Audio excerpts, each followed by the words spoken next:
Assalamu alaikum, dear brothers and sisters. We are going through a very difficult times. ایک ایسے دور میں سے گزر رہے ہیں جہاں ہر طرف فتنے ہی فتنے ہیں اور شیطان کے اور نفس کے حملے اتنے ایکوریٹ اور اتنے پرسائزڈ ہیں کہ ہم محسوس بھی نہیں کرتے اور اس گناہ میں مبتلا ہو جاتے ہیں۔ یہ ایسے ہی ہے جیسے ڈاکٹرز نے اگر آپریشن کرنا ہوتا ہے تو جس جگہ کٹ لگانا ہوتا ہے وہاں پر ایک اینستھیزیا کا انجیکشن لگایا جاتا ہے تاکہ وہ جگہ نم ہو جائے۔ جب وہ جگہ نم ہو جاتی ہے تو پیشنٹ کو پتہ ہی نہیں چلتا، درد کا احساس ہی نہیں ہوتا۔ بالکل اسی طرح ہی شیطان کی بھی ایک اسٹریٹجی ہے جس پر وہ کام کرتا ہے، اور وہ اس گناہ کو بالکل نم کر دیتا ہے، انسان کو نم کر دیتا ہے، یعنی کہ اس کو محسوس ہی نہیں ہونے دیتا۔ تو یہ جو نم جب ہو جاتا ہے انسان، یعنی اس کی محسوس اور اس کی جو حس ہے یہ ختم ہو جاتی ہے۔ اس محسوس کرنے کی جو صلاحیت ہے اس کو حیا بولتے ہیں۔ حیا کا مطلب ہوتا ہے خلق یبعث علی ترک القبیح، یعنی کہ آپ کا ایک ایسا اخلاق، آپ کا ایک ایسا کردار جو انسان کو گناہ کو چھوڑنے پر آمادہ کر لے۔ الحیاء شعبۃ من الایمان، حدیث میں آیا ہے کہ جو حیا ہے وہ ایمان کا ایک ڈپارٹمنٹ ہے، ایک ویری اسٹرانگ ڈپارٹمنٹ ہے، اور یہی ایک چیز ہے حیا جو آپ کو گناہ سے روکتا ہے۔ آپ شرم محسوس کرتے ہیں کہ پبلکلی آپ کوئی ایسا کام کریں جو غلط ہوتا ہے۔ تو شیطان کا جو سب سے بڑا حملہ یہی ہوتا ہے کہ آپ کے اندر جو حیا کی جو حس ہے، جو محسوس کرنے کی جو ایک گناہ کو کہ یہ ایک گناہ ہے، یہ غلط کام ہے، اس کو نہیں کرنا، اس چیز کو وہ کسی طرح اس کو ختم کر دیتا ہے، اس کو ڈیفیوز کر دیتا ہے، اس کو نم کر دیتا ہے۔ تو اس کو نم کرنے کی اس کی دو اسٹریٹجیز ہوتی ہیں۔ ایک یہ ہے کہ سوسائٹی، پبلک، اور دوسری ہے ریپیٹیشن۔ سوسائٹی میں جتنے زیادہ لوگ اگر وہ گناہ کریں گے اور آپ روز اس گناہ کو دیکھیں گے تو اور روز اس کی ریپیٹیشن ہو رہی ہے آپ کے ذہن میں، تو ایک ٹائم آئے گا کہ آپ اس گناہ کو گناہ نہیں سمجھیں گے اور آپ بالکل نم ہو جائیں گے۔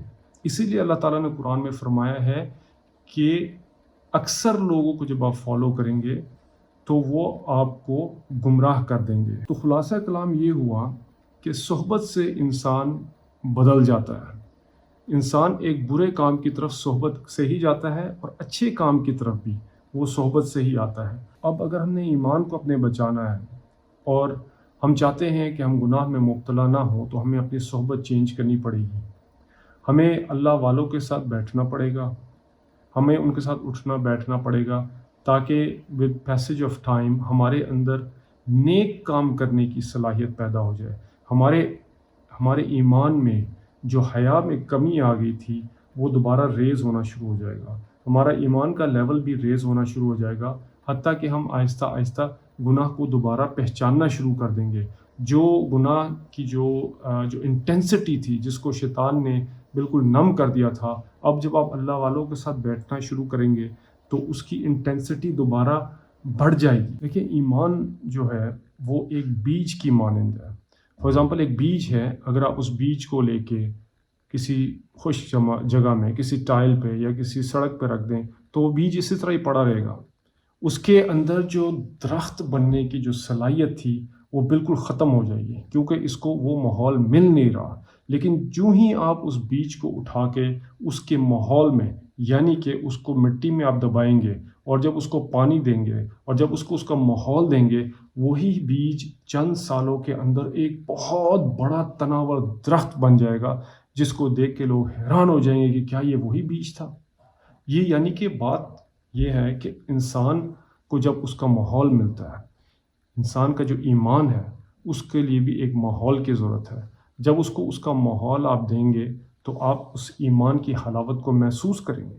آپ دیکھیں گے کہ آپ کے اندر نیک کام کرنے کا داعیہ پیدا ہوگا، آپ برائی سے اپنے آپ کو روکنے کی کوشش کریں گے، کیونکہ اللہ تعالیٰ نے انسان کو بنایا ہی اس طرز پہ ہے، اس کا جو دل ہے وہ اس طرز پہ ہے کہ جب اس کو آپ اس کا ماحول دیں گے تو اس ماحول کے مطابق وہ پھلے گا پھولے گا، اور اگر آپ اس کے ماحول سے اس کو ہٹا دیں گے تو وہ ایمان کا جو صلاحیت تھی اس کے اندر وہ ان لاک نہیں ہوگی، وہ دب کے رہ جائے گی۔ تو اس لیے ہمیں بھی صحبت کی ضرورت ہے کہ نیک لوگوں کی ہم صحبت اگر حاصل کریں گے اور نیک دوست بنائیں گے، اچھے دوستوں کے ساتھ اٹھیں گے بیٹھیں گے، تو ہماری بھی جو ہے زندگیاں بدل جائیں گی، اور جو گناہ ہے اس کی طرف ہم نہیں جائیں گے، گناہوں سے بچ جائیں گے۔ اب آپ دیکھیں اصحاب کہف کے جو چند نوجوان تھے، مشرک بادشاہ تھا جو توحید سے روکتا تھا، لیکن چونکہ ان کے جو دوست تھے آپس میں، نوجوان جو فرینڈز تھے، وہ آپس میں ایک دوسرے کے ساتھ اچھی صحبت ہونے کی وجہ سے انہوں نے کہا کہ ہم اس جگہ سے ہجرت کرتے ہیں، اور ہجرت کر کے وہ دوسری جگہ میں جاتے ہیں اور وہاں جا کے اپنے ایمان کو بچاتے ہیں، اور اللہ تعالیٰ نے معجزانہ طور پر ان کو 300 سال تک سلا دیا، اور اس کے بعد جب دوبارہ ان کو زندہ کیا، ان کو اٹھایا، تو وہ بالکل ٹھیک تھے۔ تو پھر ان کو پتہ چلا کہ جی 300 سال گزر چکے ہیں، اور 300 سال کے بعد ایک نیا بادشاہ آ گیا جو کہ اچھا ہے اور توحید کو پسند کرنے والا ہے۔ اچھی صحبت ہونے کی وجہ سے اپنے ایمان کو انہوں نے زندہ رکھا۔ My dear brothers and sisters, اگر ہم بھی چاہتے ہیں کہ ہم شیطان کے حملوں سے بچیں اور گناہوں سے بچیں، تو ہمیں چاہیے کہ ہم بھی نیک صحبت اور اچھی صحبت، اللہ والوں کی صحبت اختیار کریں، تاکہ ہم بھی گناہوں سے بچ سکیں اور اپنی زندگی ایک اچھے مسلمان کی طرح گزاریں۔ السلام علیکم ورحمۃ اللہ وبرکاتہ۔